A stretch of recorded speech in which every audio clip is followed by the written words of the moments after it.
Isa Mitra, and I am the art director for Da Capo. Da Capo is a horror exploration first-person game. One of the main reasons why we made a horror game in the first place is because most of our game development seniors are all artists. We all have a more artistic background.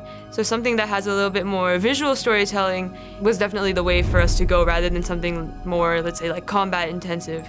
So the theater itself is the main setting of the entire game. The whole game takes place in this theater.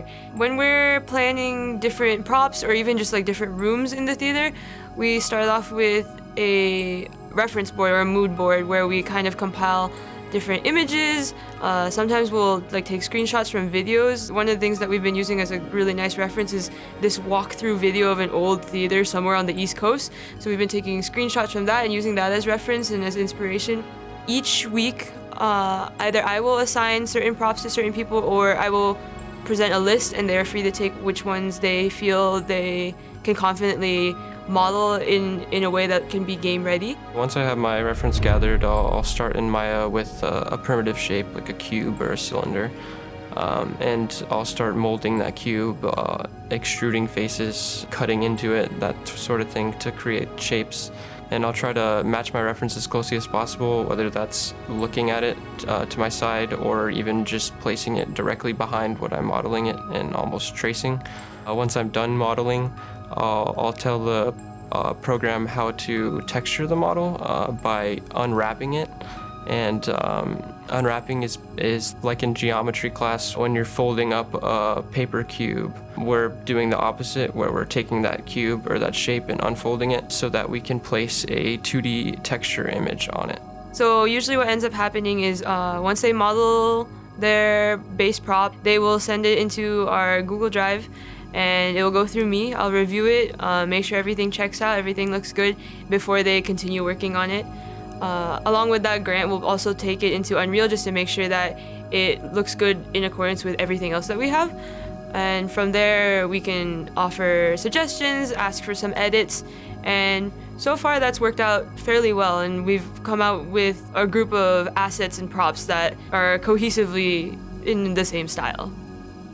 Everything you see in Da Capo will be made by the art team. One of the bigger models I've created is the music box that'll play the song that this girl is piecing together throughout the story.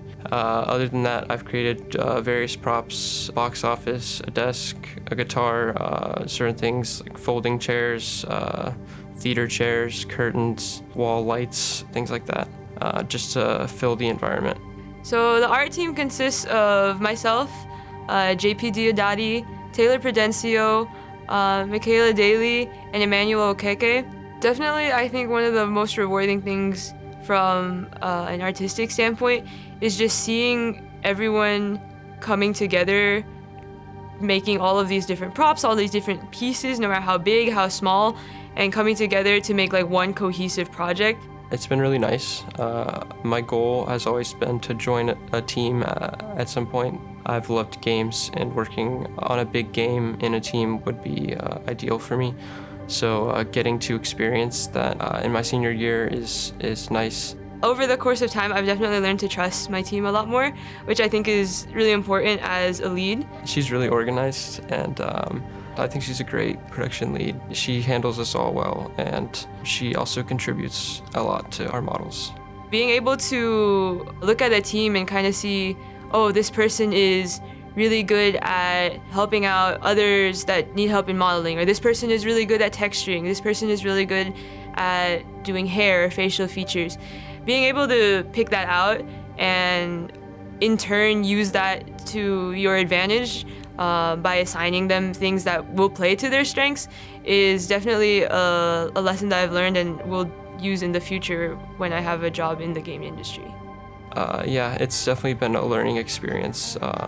It worried me going in how to approach the sort of scrum that is games, but you know, it's always rewarding to me seeing my work finished and also receiving compliments on my work.